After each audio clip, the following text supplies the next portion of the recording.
Well, hello everyone. It's Billy Joe with Little House on the Hill, and heaven knows it's been a hot minute since we've had a video posted with the new updates with Windows software. I still have yet to find a good program to edit our videos. My daughter Paisley, she keeps telling me that she can do it through CapCut, so I'm going to let her go to town on this one. We'll see how it works out, guys.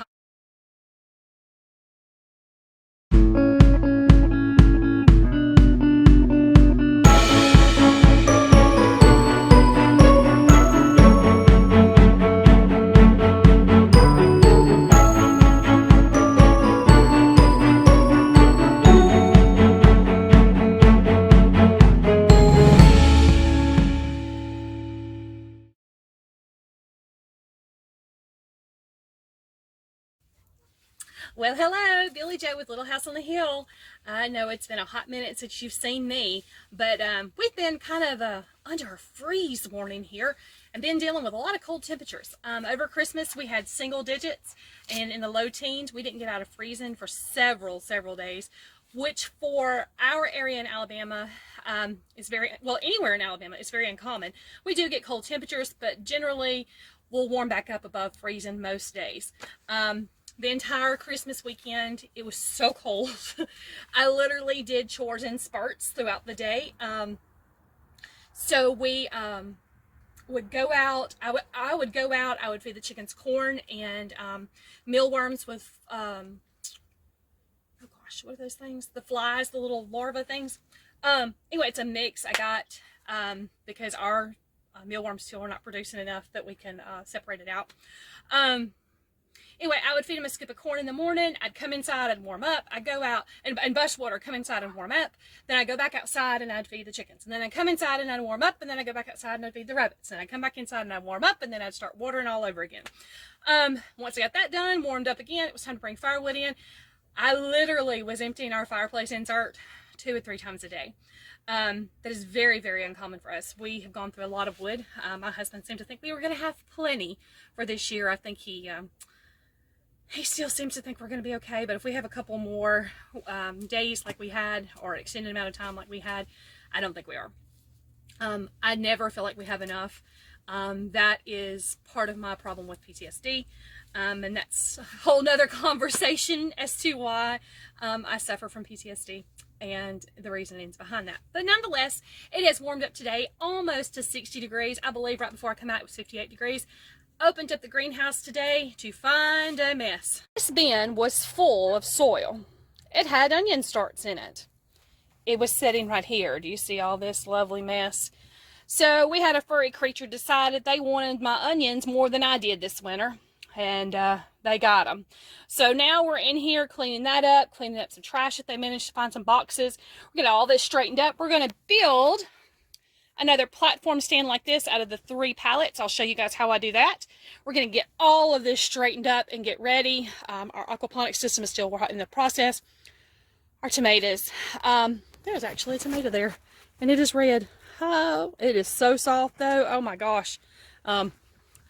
So what happened, this is a great greenhouse.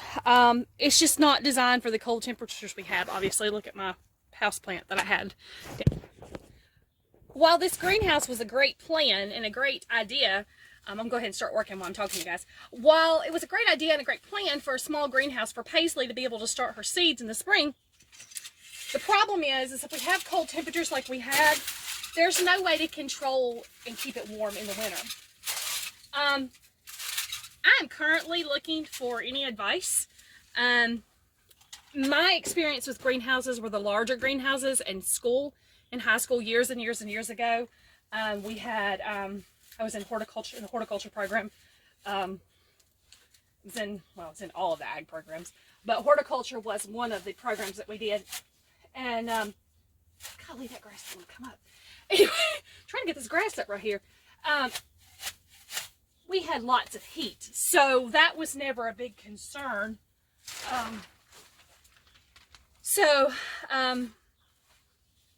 My problem is I want her to be able to start her seeds in January, which is the time frame for here in this area.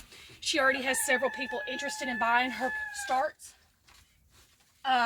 So I've got to figure out how to get this thing warmed up for her to start her seed starts. I did watch a guy today, but it's also on YouTube.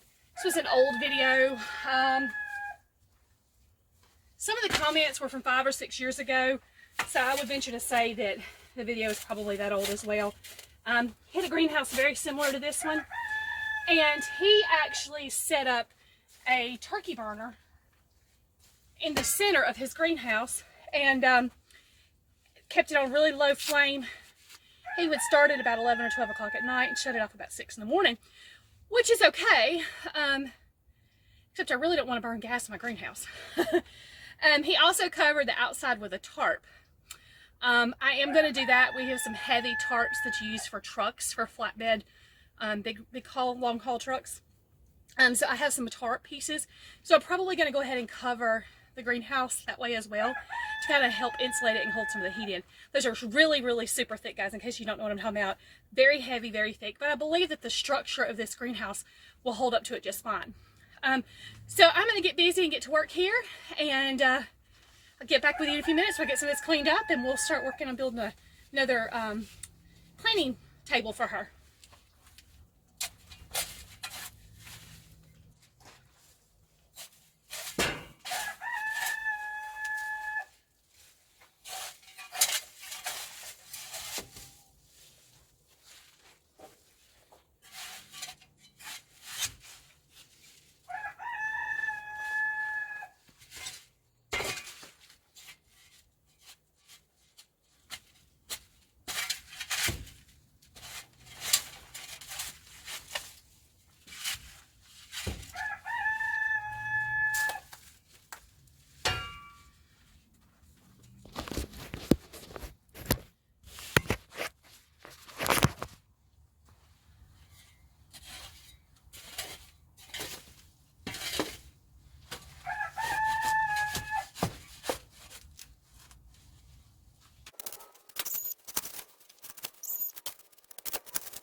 Alright guys, so I got that kind of straightened up in that area. I'm going to go ahead and go get just some pallets so we can start putting this puppy together.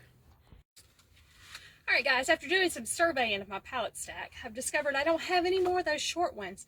Now I made that one with 3 short ones, which would be ideal if I had a second one. I could take the top off and use it, put a long one on top and 2 short ones on the bottom.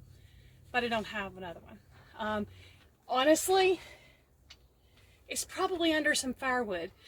Those little bitty pallets, they didn't work very well for our barn when we built the rabbit barn, so they got used elsewhere. So I think what I'm going to do is still take the top off, put a longer top on here, and build a taller one in the corner back there and move the shorter one out front. Let me show you what I'm talking about. So this is the potting stand I'm talking about. It's essentially 3 pallets and they're just screwed together. There's no cutting involved. There's nothing like that. It's just all screwed together. The problem with the whole situation is, like I said, I don't have any more of these short pallets. The only ones I have, sorry, spin you around, are a little bit taller, as you can see, by a couple of inches. Only about an inch or so. So what I'm going to do is I'm going to take the top off of this one, replace it with a tall one to give me a little bit more length, and then we're just going to build another one here and use the tall ones instead of the short ones. I may try to pull this one out when I do that to put the taller one back in the back corner. So it's going to be a lot of moving around in here today, and we still have some other commercially built shelves that we've got to rearrange, do some things with, but we want to get the potting benches done so we can get ready to start getting things potted out here. Alright guys, I think I may have you set up now. What I've done is I've literally hung you in the rafters of my barn. Forgive me for trying to look up and see you because it's really bright looking up at the top of the greenhouse. So you can see what I'm doing. We're going to, of course, do this in a sped up motion. Hopefully that's the plan so that you can see what all we're doing in here. Alrighty, let's get to work.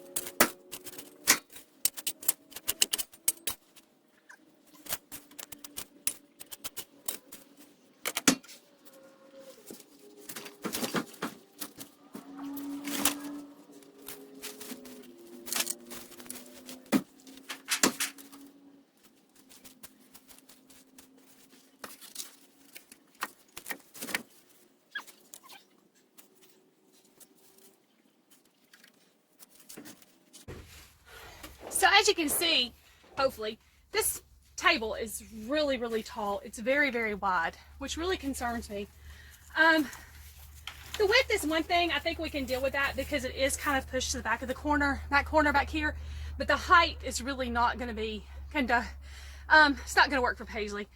Even though she's 5 foot tall, still it's pretty high up. So what I'm going to do is I'm going to go get the Sawzall. I'm going to cut these sections out so that I can slide this pallet down over and put these on the inside of that. So I'll be back. All right, guys, I'm back. Went and got the Sawzall. Just a Porter cable, battery operated. My preferred brand is Rigid. We just happen to have a Porter cable brand. Now, let's talk about this blade. This blade is a wood blade. Normally what I use on these pallets is one that will cut through nails and steel. Now, with that being said, please, please, please, please use extreme caution when using power tools of any sort. About cut my finger off this year cutting pallets for the rabbit barn. It slipped, caught my knuckle and caught all the way down to the bone. It did heal up, got some minor scarring, I'll be fine, but it was a sore subject for a long time, and the bone hurt really bad. So I'm going to pull this piece off so that I can cut these brackets right here. I'm going to do it on both sides so that it'll sit down over. Hang tight.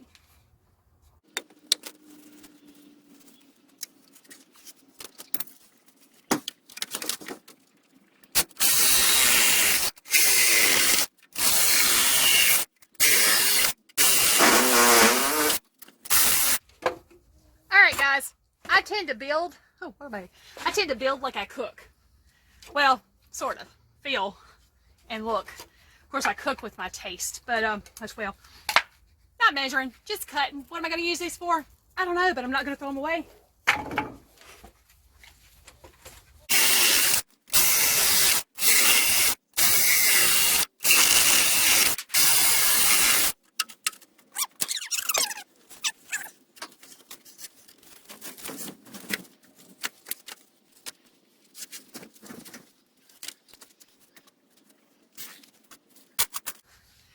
So I'm going to use 3-inch wood screws. These have a square head. The reason I chose these over a fillets or a flat is they tend to go in better into the wood.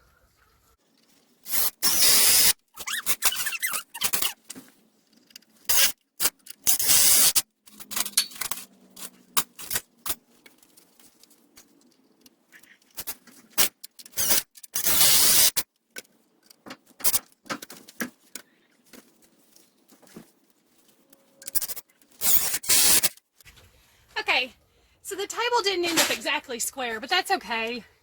It's not going to go anywhere. Once I put this other one butted up to it, it'll be just fine. So let's get this other one in place.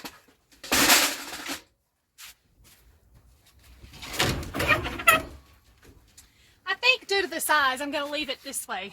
I think due to the size of the greenhouse, I'm going to leave the small top on there. And I may eventually go back in and put a small top, a smaller potting bench in that corner instead of the bigger one. But for now, this will work. So let me get it turned around so you guys can see how simple and easy it was. Now, remember, these are just scrap pallets. I get them for free. We've built our barn with it, our rabbit barn. We still have our feed room and our chicken coop addition to go. So it's all kinds of things you can do with pallets. So let's turn it around so you can see. Alrighty guys, so I moved the shorter one down here at the end. It left a very small space right here. And then this was the bigger one.